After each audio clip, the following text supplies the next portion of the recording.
Well, welcome everyone back for the Exile Island recaps for episodes 9 and 10.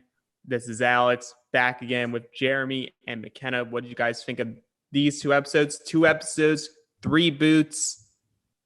A lot happened. Sort of 3 boots. two booted to Exile and 1 to the jury. These are some interesting episodes because, like, the repercussions of Michael Zucker are upon us. Yeah, and you have the hosts, Ian and Morgan, throwing a lot of twists at them, pretty much at every tribal now. And so it was probably a lot of just mental fatigue for these players, just probably like in a span of 3 to 5 days, I would think. Mm-hmm. Yeah, well, when you hear the merge episode was 5 days long, obviously due to holidays and whatnot, you knew that something was going to have to happen in order to pick things up, and we definitely really hit it running here. Yeah. So Zucker blindside. Greg is happy that John flushed at least one of his idols. He's pretty sure he has another, and would like, at least at the beginning of the episode, wants to see John flush the idol again. He does. Spoiler alert. Yeah, so I sort of feel like this is like the beginning of, we all knew Greg had a pulse on what was going on, but he wasn't as vocal about it, at least on screen. These 2 episodes, I think, are really the emergence of Greg, the power player. Yeah, for sure. I mean, he has a lot to do with some of the votes where, like, the whole Lauren and John, because everyone was like, all right, once John is able to be voted out, we're getting him out. But, like, it was either him or Lauren, and he had allies to, like, protect him, and when he's this huge player, and everyone's just like, no, we're good, we'll keep him in.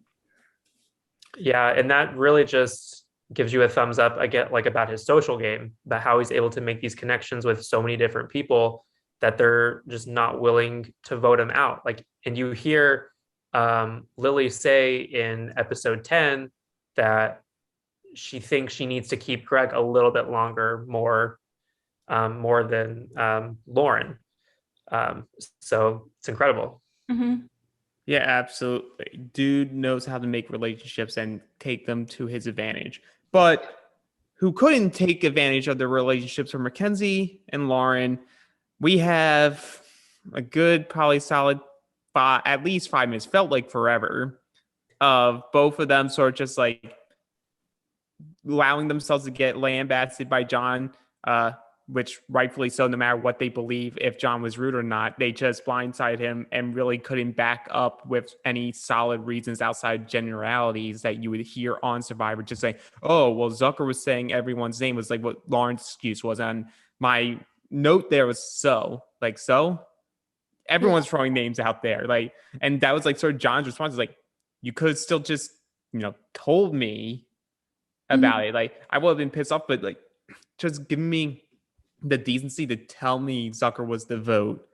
I would have been mad. I would have thought it was stupid, but you wouldn't have blindsided me. Yeah.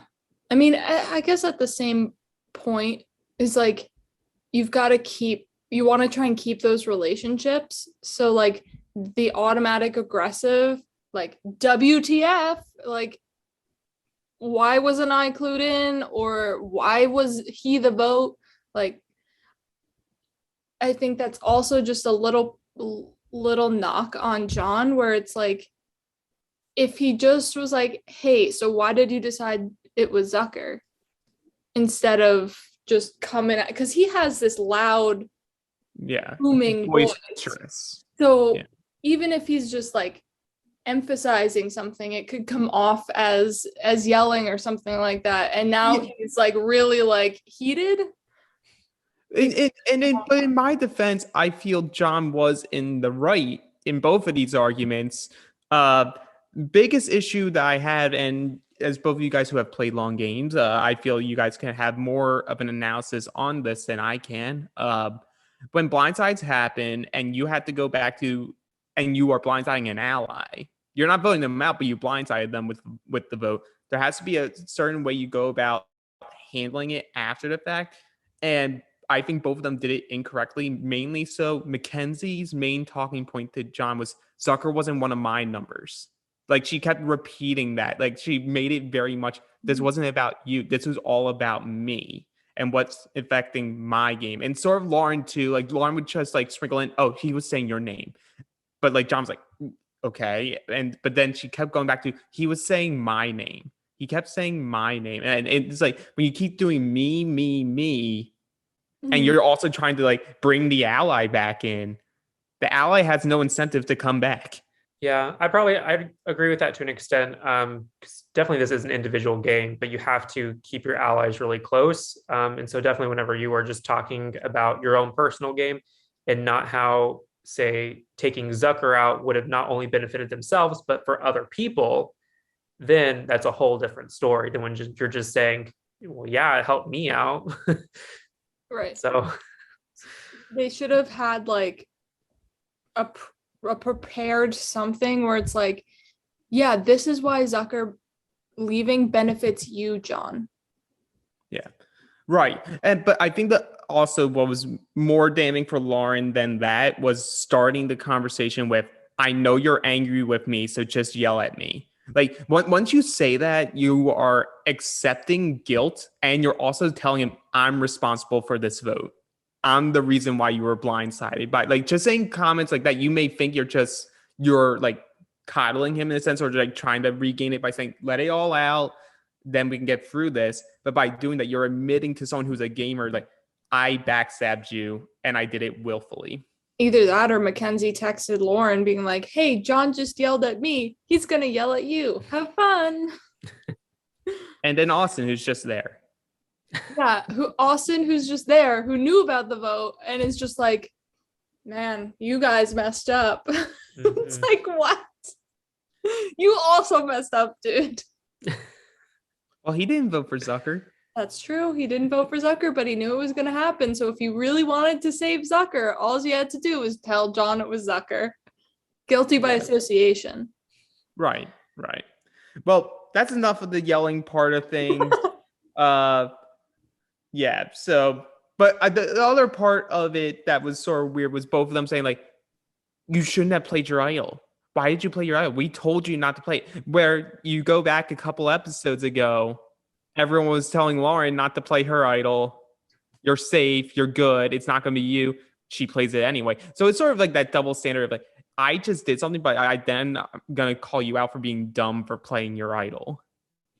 Yeah. I mean, for John's sake, like, he really didn't know what was going to happen in that tribal. And so whenever you feel uneasy, the paranoia might set in, and you may just have to play it just to keep yourself safe for another 3 days, because you literally don't know if you're going to be the vote or if it's going to go on someone else. And he does explain that too. Mm-hmm. Yeah, he has two, so he has the ability to at least flush one and feel like, okay, I have something in reserve just in case. Yeah. But yeah, when Panera is running wild and you have multiple, might as well play it. I don't agree with it. I said it last recap, and I'll say it this recap too, despite John's comments and his opinions. Not correct idol plays. But did it get him through a round? Sure. And in certain situations, not in these 2 episodes, unfortunately, that could have been very helpful. Unfortunately, here, with how close everything was, he wasn't able to burn it, but also create that goodwill that he was trying to get from burning it. Right. Because I think he was so far like targeted on the bottom, whatever you want to call it, where it's like you just burnt a safety item that you had. A lot of people were going to go for you anyway, and still are going to go for you. Now you don't have that extra protection. Yep. And then we get some time with a couple of the players talking about Glam, the Greg, Lilly, Alex, Mike Alliance, and they're all sort of just expecting, like, while some of them do feel they're on and out in a sense, they're still like coming together as a group and feel if we can get past like just like one more vote, we're solid. Like, we should be able to get to at least final 5 together, as long as we can get one of our targets out, whether it's a John or a Lauren or what will eventually become Mackenzie. It didn't really matter to them as long as they can make sure they were with other people, get a majority, and then they're now the majority. Yeah, as long as they have the 4, as long as they're 4 within that majority is the majority, then they're set until final 4. Yep. Mm-hmm. Yeah. So the only other thing to note before we head into the challenge was Austin has a confessional talking about how he's concerned that people are looking at the other players as votes and not as players themselves. And he wants to make it known that he is not a vote anymore. He is a player in this game and deserves as much respect as others are getting. Right. Yeah. That's definitely how he plays. I played with him in a similar game, and he's just someone that he lays back for the majority of the game until when it's his time to kind of come out. And so he's definitely a late bloomer in these games, and he has a lot of good gameplay. It's just hardly not seen. Yeah, definitely. But that gets us to the immunity. But before we start the immunity, the players are given a choice. They have an opportunity for an advantage. And ultimately, we see Mackenzie and Lilly opt out of the challenge to get a clue to an advantage in the game. Did you expect more people to drop? Because there's certain cases where if you feel you're in a majority, you feel comfortable enough to drop out because you're like, no sweat off my back. I actually didn't expect too many people to actually opt to take the advantage. As Lauren has already stated that she's not very good at riddles and puzzles. And so I knew she was going to kind of do the more physical side of the challenge. John already has a second idol, and so he doesn't want that extra target on his back going for an advantage. Yeah, I think Mackenzie and Lilly were probably the only two I would have seen actually go for it. Mm-hmm. They're usually 1 and 2 or vice versa of leaving a challenge. So if you could at least maybe get something for it. Right. Hey, like Lilly has admitted that she would have been out anyway if she had stayed in it. So I think for Lilly, for sure, it was her best bet. In hindsight, probably not Mackenzie's, but who knows? Right.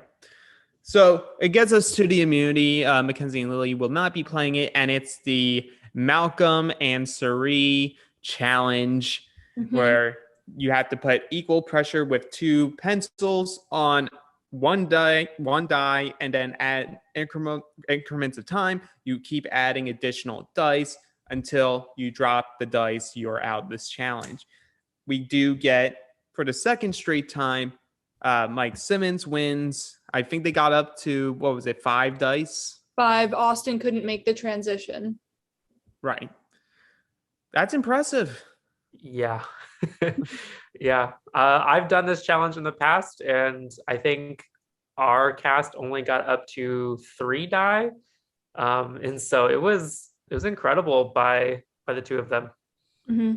Yeah, absolutely. And I know personally I would not do well in this challenge. I have the same issue that Malcolm has with shaky hands.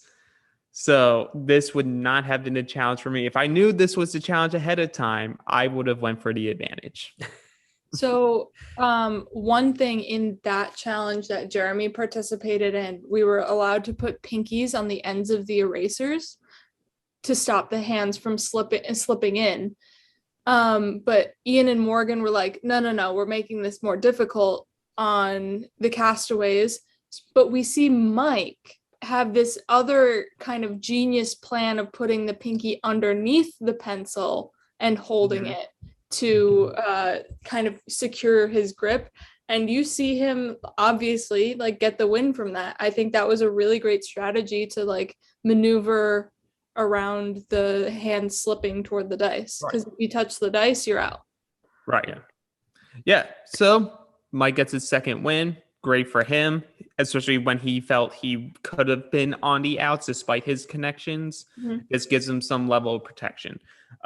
So, like we said, Lilly said the advantage was the right call for her. But then we go to Alex, which I think is a very enlightening confessional from him, where he further talks about how just stick with Glam. We'll vote out either Mackenzie or Lauren. I eventually want to get John out, but I think he could be useful for me in the short term. And he wants to have something with Alex and Mike Simmons, so that also benefits Alex's game. Yep. And what is more so is Alex is doing what Andrew hoped he was going to be able to do, which was be boisterous for a little bit and then start fading into the background. It's now that a shot's been fired, some of the heavy hitters are going to be starting to attack one another.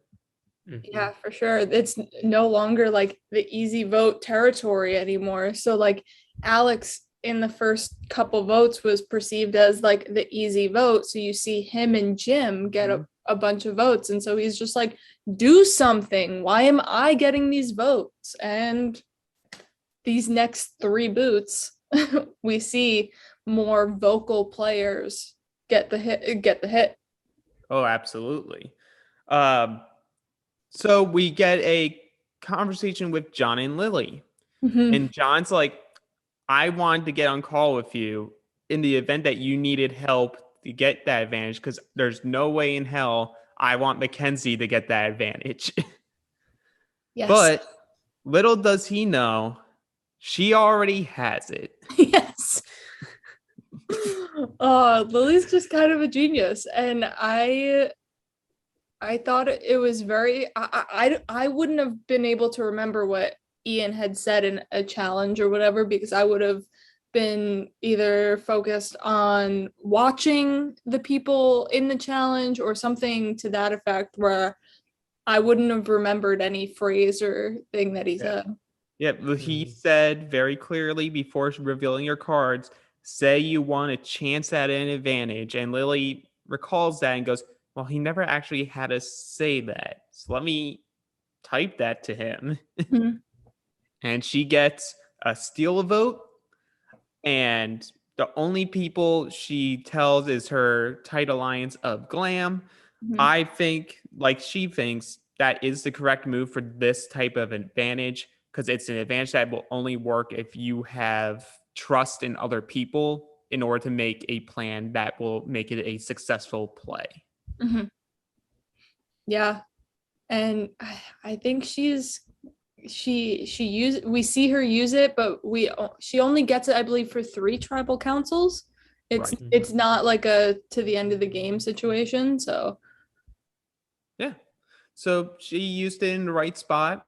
As you'll see as we get to it, it is the first correct play of an advantage this season, and we'll see if there's more to come. But everything's looking up Lilly right now.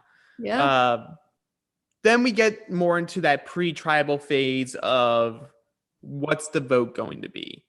And so we have a combination of Lauren, Lilly, and Greg say maybe we do a split vote of Austin and John, but maybe just decide one way or the other to prevent a rock draw.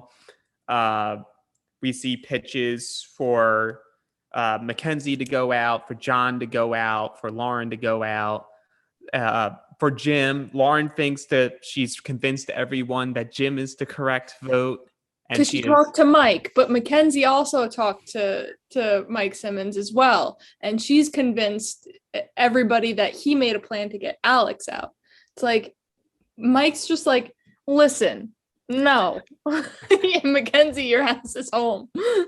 Yeah, this is Mike's theme of these 2 episodes is people keep misplacing their trust in me, and they really shouldn't be. Yeah. Like, I may not be the best position in the game in my mind, but they're giving me this information. I'm able to help get my agenda across and get who I want out. So it's a good play by him to be able to get people like Mackenzie just fully believe and buy into what he's selling, or really just let them do the talking and just nod along and be like, yeah, he somehow comes off as like the option man, where like he's always the one kind of in the middle of that. People are like, I think I can get Mike to vote with me.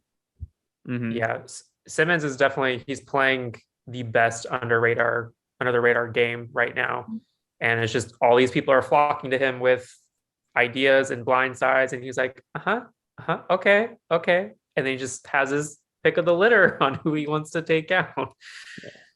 Well, this Lauren confessional, though, where she talks about convincing Mike, is very funny for multiple reasons. Because, like, she thinks she has him convinced and thus has a lot of other people convinced to get Jim out, which will save herself, Austin, Mackenzie, and John. She sees Alex as her little brother, despite them basically just talking shit on each other the entire season. Well, which counteracts a confessional in the next episode where Lauren's like, yeah, he has 0 chance of winning at the end. Yep, and we'll talk about that when we get and then she's also saying, which is very foretelling of the episode, Mackenzie can be held out of 1 vote. She will be fine.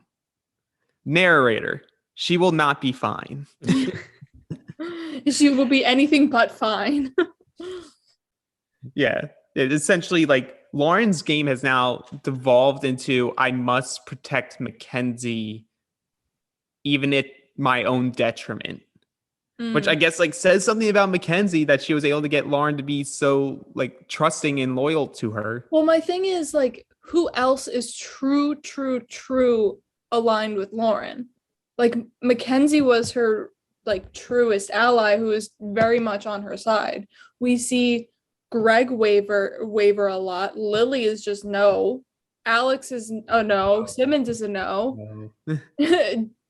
John is the only possible of, like, on her side. Austin, but, like, And Mackenzie, Jim's a no. Yeah, Jim's a very much a no. But, like, Mackenzie's her only, like, true blue ally, where she wants to try and save that because it might save her in the end, which it doesn't. But right. Well, that leads to us right before tribal council. We get a very interesting confessional from Greg where he's talking about Lauren's legacy advantage, and essentially he's saying, I want that advantage.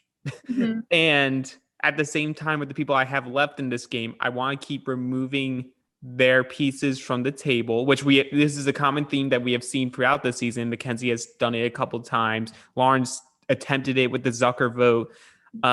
Removing pieces so that your core alliance stays more true to you and has less options.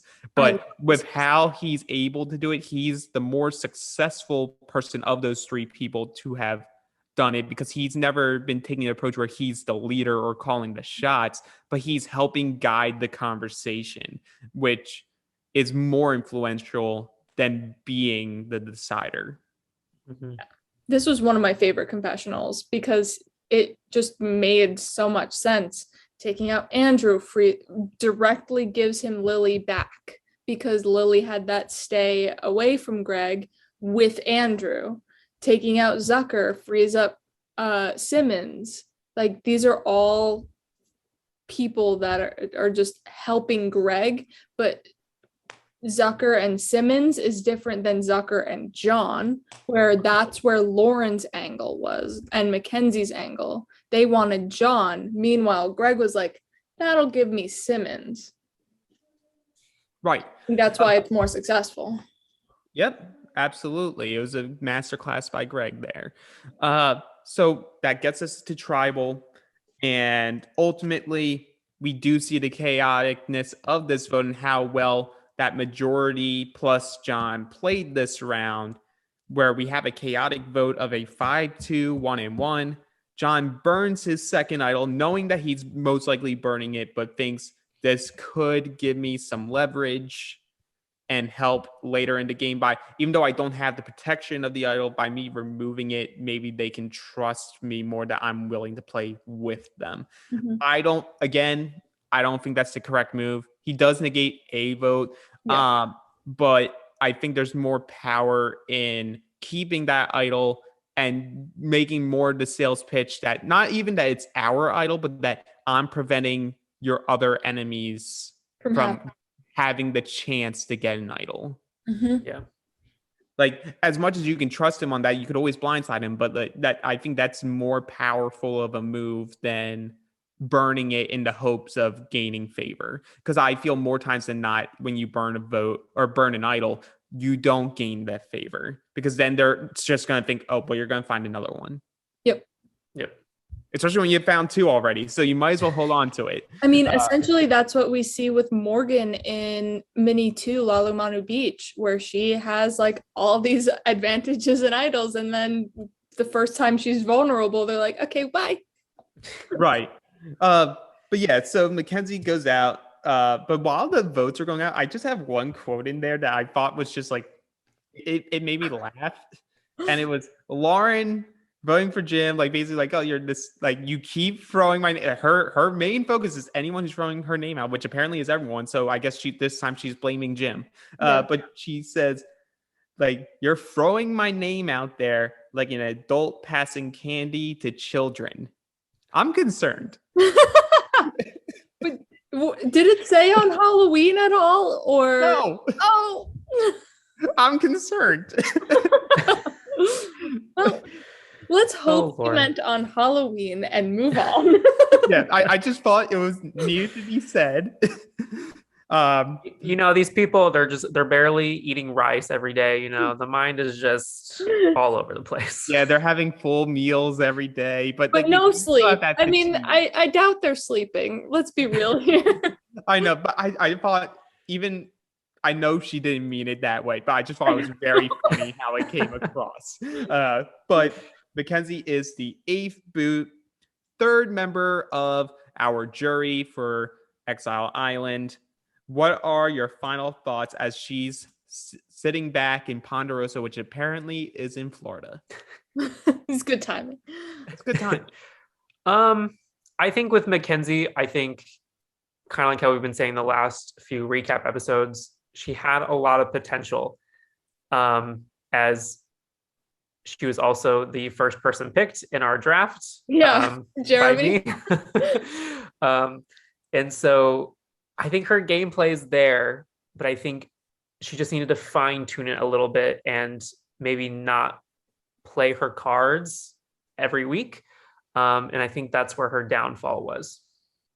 Or maybe not wake up and think, hey, chaos. Like, just breathe a little bit through the votes. If it doesn't go your way, find another route. Don't just go like and bust open the doors and stuff like that. Make sure you like take a breather and assess more than just go. Think before you act, kind of deal. And then I think she could be a top contender in a game for sure. Yeah, absolutely. She brought some good, fun energy into this season. We will miss her, but she is on the jury. And you would think at this point we'd be seeing the, what people are thinking about this past vote. But no, twist in the game. We're going straight into the next immunity challenge. Yeah. What would you guys be thinking right there, where you just have a chaotic vote and then you're like, immunity?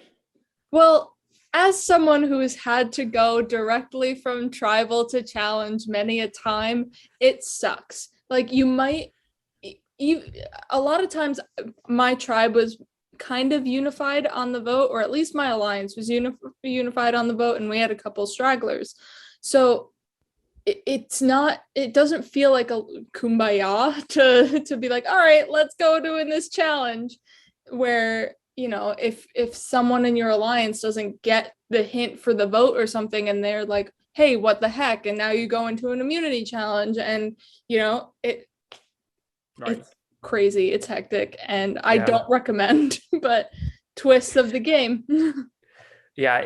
These types of twists, when you're going straight into an immunity challenge right after a tribal, it's just mentally draining. And usually the type of challenge that comes right after a tribal is a memory/mental challenge. And you see a lot of the players in this challenge drop so fast because they're exhausted and they're not mentally prepared to go into something like that. So which is why that's the challenge that you do. And like Jeremy said, this was the memory comp where you get a sequence of cards. You then have to basically recite that sequence one at a time and only go through 2 rounds. And we end up with John winning his first immunity, breaking Mike's little streak of 2. John is feeling okay now. But more importantly, Lilly is the last left instead of the first out. So like that's, I think, more important than John winning immunity. I think it's Lilly lasting in a challenge. Yeah, absolutely. So like the first person we hear is Jim with my favorite walking confessionals. Always walking. Always walking. It's promoting good health, so I'm all for it.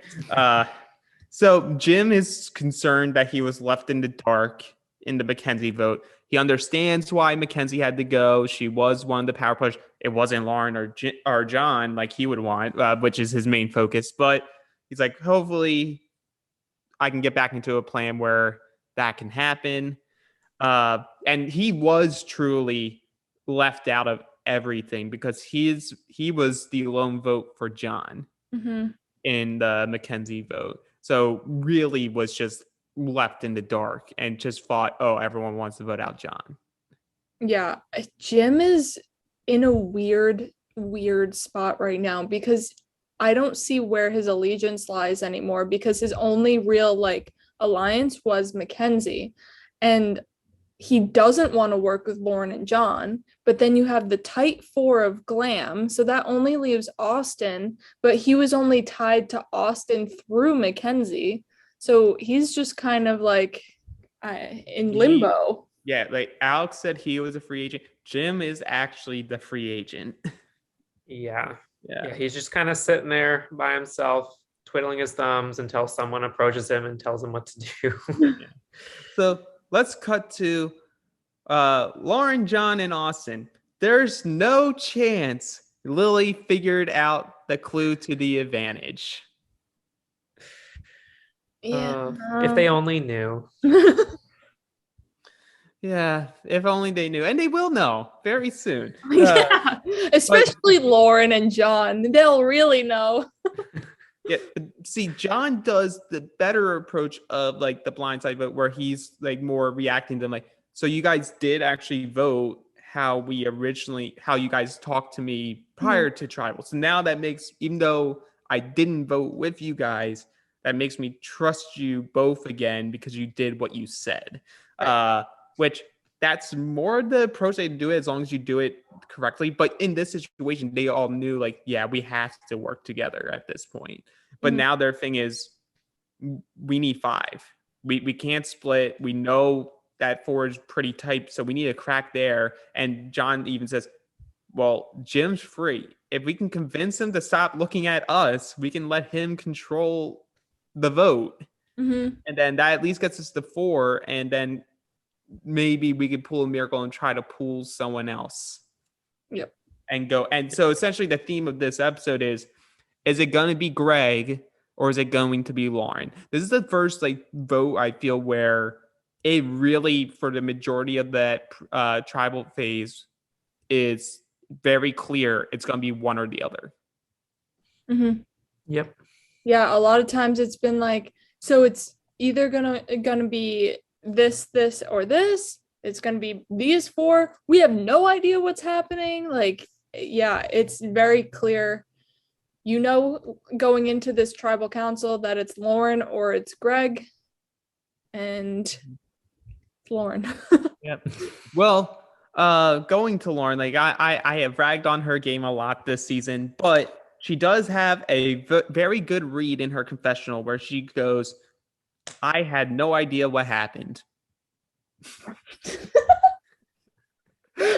Like all jokes aside, she felt that her pitch for Jim was should have been the correct move for other people, and that, well, if for whatever reason John, or they tried to vote out John or Mackenzie and they had an idol, then guess what? Alex goes home. The issue with that is I'm not sure how much information, I guess, Lauren had of what everyone else had, because everyone else, it felt pretty clear that the only person at that point who had an idol or an advantage was John. Yeah, for sure. And the maybe of Lilly or Mackenzie. There was the big maybe, but I feel like you can tell if Mackenzie is lying that she doesn't have it, versus I think Lilly can just like laugh it off and be like that bubbly kind of personality. I think Mackenzie's like face, you'd be able to tell if she was lying. Right. So you can trust that Mackenzie did not find that advantage. Yep. Yeah. So we do have her then say, like, Lauren doesn't get ticked off and is always calm. She's not an asshole, because if she's an asshole, people won't vote for you or work with you. Like, I definitely would say at least she's kept her like angstness to her confessionals post merge. Like, she had her couple of blare ups at the beginning, but I would say for the most part, she has tried to stay true to that philosophy in her game. Like, that's why she was telling John that she could yell at, that he could yell at her, because in her mind, she's thinking, that way I can, I'm not being an asshole back to him. Yeah. I'm going to give him the facts that I believe are what the cases were. I'll let him vent. But like, that's her strategy of like, if I can play it off like this, I can at least not be the first target, hopefully, with everyone. For sure. Yeah. Which is the smart way. Let, like, even if you were blindsided by a vote, like she was with the Mackenzie vote, let the people just come to her, explain, why it happened. Okay. I still trust you. Even if you don't, like she had, I think that is like one of the smarter, better plays by Lauren, of just let them get everything out and you then decide what you want to do. Right. It's definitely a fine line to walk, because it could come across wrong. Like, we see how it came across wrong when she let John vent and how she approached it. But like, it's well intentioned. But if it makes everyone feel better and they're very sad that Mackenzie's gone, it's okay. Lauren's here to redeem Mackenzie. She is going to win the game, not for herself, but for Mackenzie. Yeah. She's about that. Well, I mean, she can still redeem her game, because, she has a chance. Who knows if she has a chance. But like, has there ever been a winner of this game where you see halfway through the game, there's not a ton. It has happened. Natalie in San Juan del Sur for Jeremy, but that's like the only. It's very rare where you're like, you win off of just like pure passion for having one of your closest people go out. For sure. So we'll see what happens, and if Lauren can fight her way back. It's just I feel like it was a fun thing to say in her confessional, like, oh, I'm doing this for my best friend. Like, I will slit everyone else's throats for you. On those pitches, better be safe. Yeah, right. So we get through that, and she starts playing. And what we see here is John and Lauren are trying to work Alex.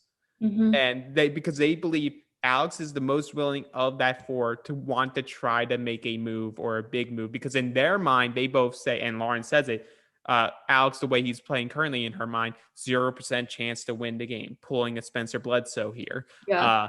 But at the same time, they're saying he has 0% chance to win the game, but he's also the person that they're relying on to make the move. So is it a 0% chance of winning a game because he's not playing their game? Or is it just because they think he's doing nothing?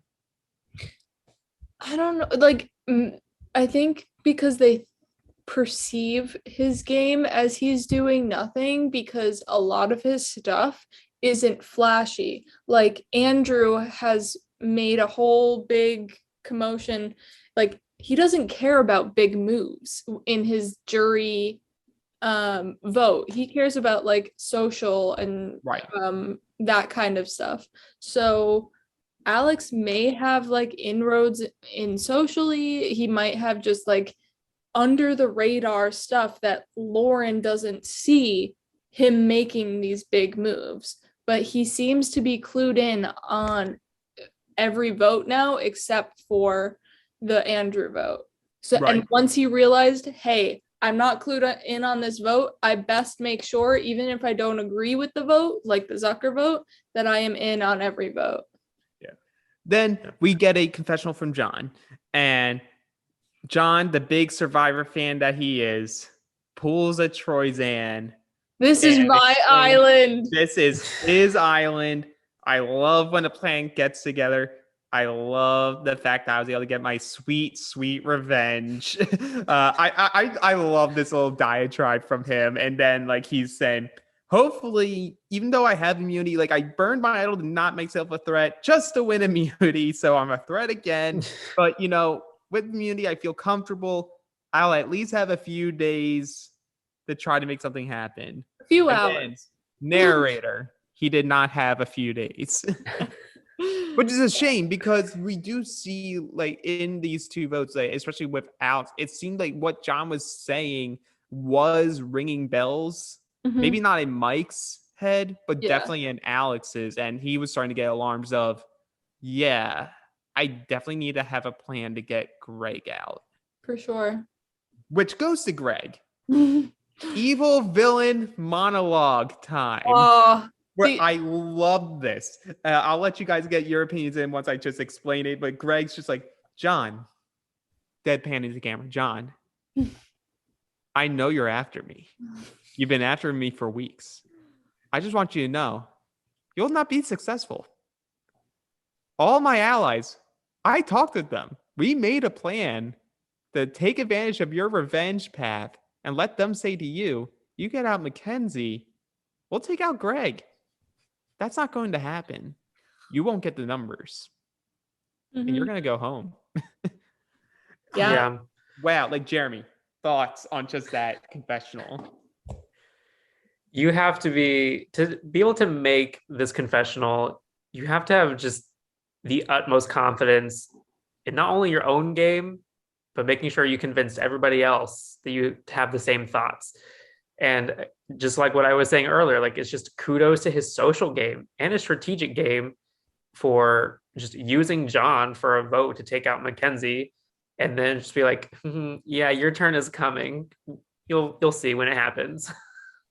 It was awesome.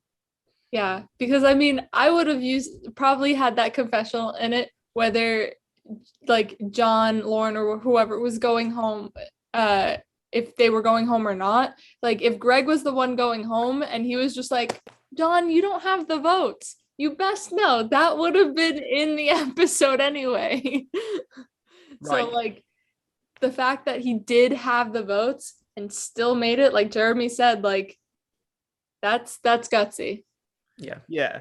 So to go back on what I said, Mike did have some alarms about Greg, but that wasn't because of John. He was aware that Greg is playing a really good game, but he doesn't think John is as useful for his plan to get out Greg as Austin, because him and Austin at least knew each other prior to the game. So, and inherently, he has more trust in Austin, and that Austin would see his plan to get out Greg and would keep going with it.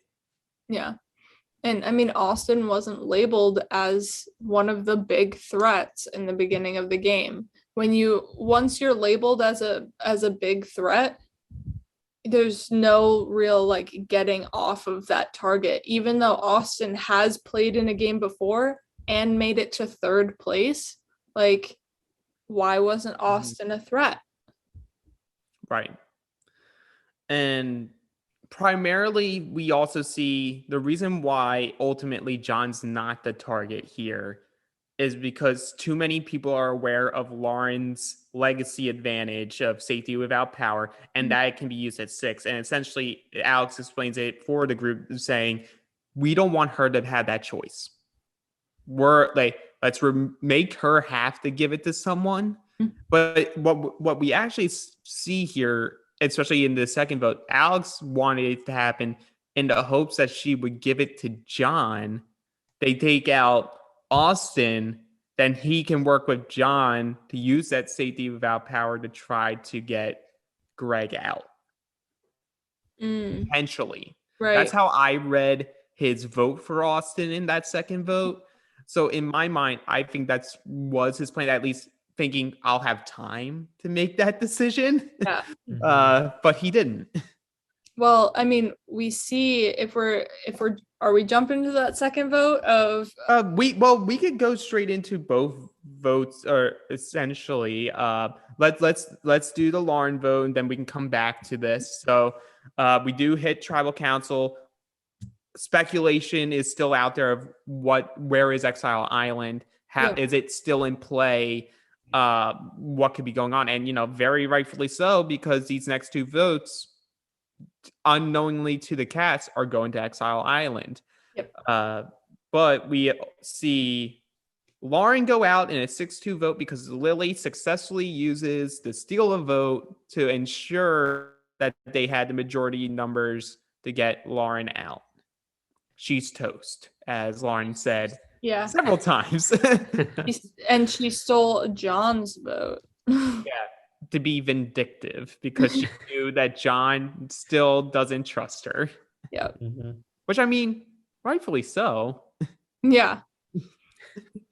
And then Lauren is just like tries to play a fake, or like says, "Hey, I have an idol." And no, Greg almost like swallows his tongue and is just like, yeah. The only person who truly bought into it for a second was Greg. Everyone else was just like laughing because they knew that she was kidding. But easy to laugh when you know you're not the other person getting votes. Yeah, that's true. Yeah. So Lauren, 9th boot. But I don't know if he said it for the first 3 votes, but he does not say 9th boot and 4th member of our jury. He only says for her 9th boot and says John is the 10th boot from this game. Correct. And all the others he has said blank member of the jury. For these 2, he did not. Yep. So we will see whether or not the cast members caught on to that. But we have another immunity immediately, and the jury gets to stay to watch this one. And what it is, the poison pill competition from Big Brother, where essentially one person out of the group will automatically not have immunity, but in turn, they will then go in a cascading order, picking someone else who will then not have immunity, who will then pick someone else until finally one person has to decide the last person who won't win immunity, which will leave one person remaining. Where we get the priceless. It's one of my favorite clips. You had to pick a number between 1 and 1,000. There's 1,000 numbers here, folks. And with 7 people left in the game at that point, 2 of them picked the same number. And it's the one that's farthest from Ian's number. And so they have to do it again. It was very funny to watch. Ultimately, in the prediction of the number, Jim keeps his number of 224. He's the first one out. He eliminates Lilly, who eliminates Austin, who eliminates Greg, who obviously eliminates John. John has to decide between, do I eliminate Mike Simmons or Alex? He eliminates Mike Simmons, giving Alex immunity. Another play by John, because he knew I need Alex to be aligned with me. Yeah, and I just don't understand how John wasn't the first person. I don't know why Jim went to Lilly first and didn't go immediately to John and vote John to not have immunity, because John is target numero uno here. Well, maybe she knew someone else would eventually hit him and she wouldn't need to be the person to eliminate him. So by limiting Austin, you're still hitting your objective as Glam to like make sure people not within your group are out. So I don't think it was a huge like deal breaker with her not picking John. Well, I'm just talking about Jim's initial like voting out. Lilly. Like, why didn't Jim just be like, "See you, John"? I think Jim just looked at the screen and saw the first person. That he saw was like, "Oh, Lilly." Yeah, even if since John made it pretty far, I don't think there was really any hope or chance that him or Austin was going to win immunity. They would have been taken out at any point. So yeah. So there's no chance. This is tribal council again, but there is no time for talking. The talking is over. It's time to vote.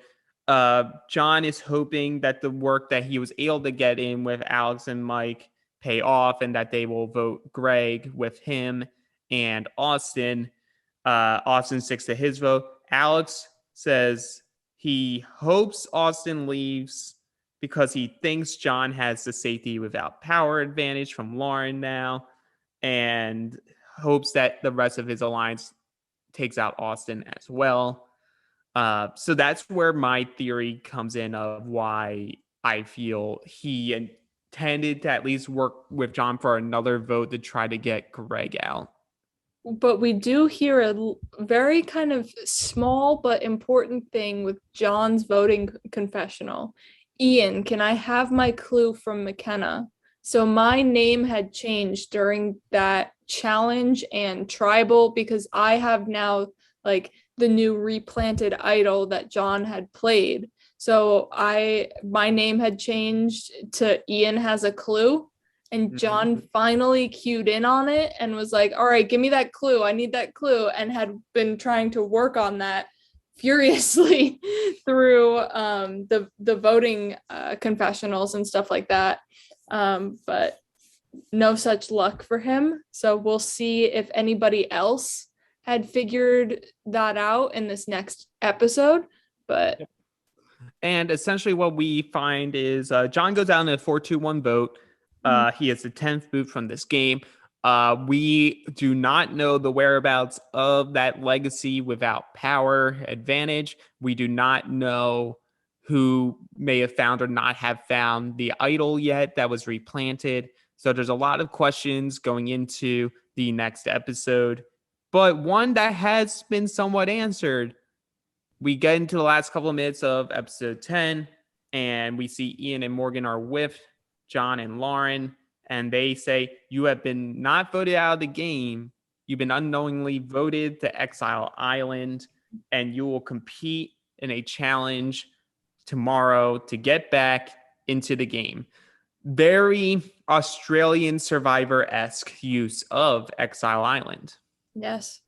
I think depending on the challenge, typically would depend on who wins. If it's, something more endurance based, the odds are more in Lauren's favor. If it's more mental based, the odds are more in John's favor. But again, you never know. Well, that essentially is where we leave off, trailing into episode 11. So before we go into MVPs, do we want to give an update in regards to the draft?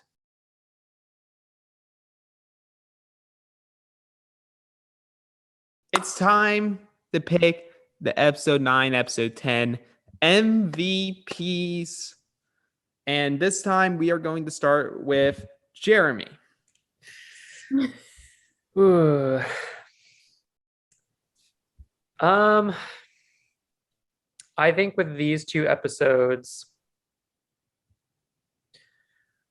I think I'm gonna have to give it to Simmons. Okay. And just a lot of the reasoning is from what I was stating earlier, was just he's sitting very pretty in the middle with a lot of people coming to him with a lot of different information and plans. And he's really just utilizing that to further his own game and propel him further. Great pick. Great pick. McKenna.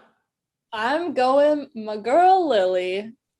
She got the advantage. She's still in the majority alliance with Clam. She's on the right side of the vote, played the steal of vote correctly.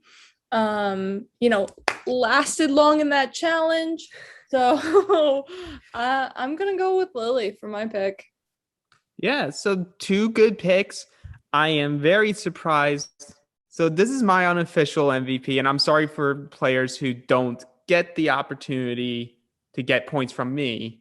But this week's is Greg. This was just, even though he does have a target on him and everything, he got the 3 power players that could be opposition for him out of this game and had the confidence enough to tell us in confessional, you're going to try this. He called his shot and called it accurately. You're going to try this. It will not work. You will definitely be going home before me. Whether or not it impacts Greg's placement in the game, who knows? But he had such control over what happened in these 3 votes. Yeah, I feel like you have to give him some credit. But with that said, that puts Mike Simmons in the lead with 2 MVPs, followed right behind with Greg and Lilly tied with 1.5 MVPs each. Jeremy, you had to mess it up week 1. You're welcome. But before we conclude this episode, I do want to come back to our 2 boots of Lauren and John, because obviously only one will come back. What are our thoughts at this point in their game, having both been voted out, on just their overall games and what they brought to this season? I think with Lauren, she started out very sporadic and just up front. But I think definitely as the votes went on, she went back to her more strategic self. Unfortunately, I think it was a little bit too late.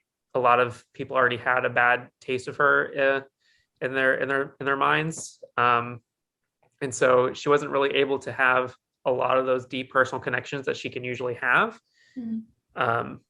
With John, I think he came up pretty much the opposite way, where he was kind of more laid back. But then once he found some advantages, he was able to take control of the game a little bit.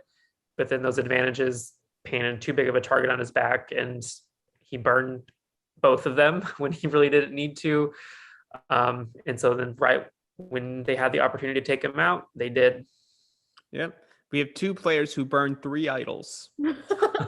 Almost. They negated 3 votes with those 3 idols. Within 4 votes, they used all 3, negated 3 votes. Yep. We're never in trouble in the votes that they played the idol. It just shows what paranoia can do, people. You can have smart players, but once you feel like there's any type of conversation regarding your name, you're going to use that idol more times than not.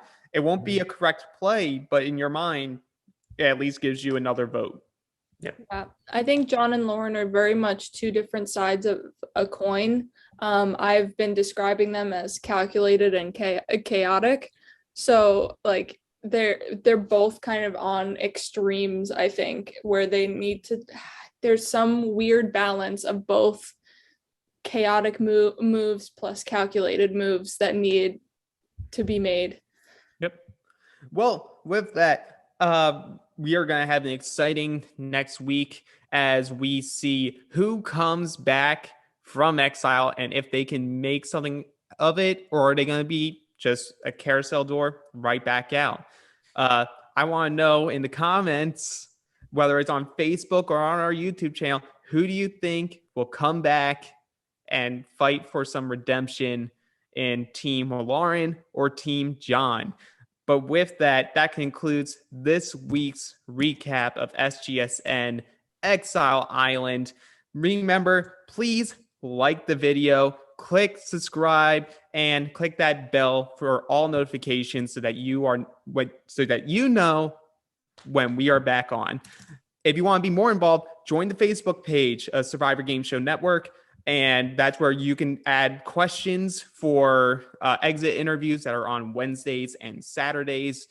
And then join the Instagram page where we will have another cast member doing a takeover for Monday's episode. I am Alex. This is Jeremy and McKenna. And as always, keep watching and have a good night.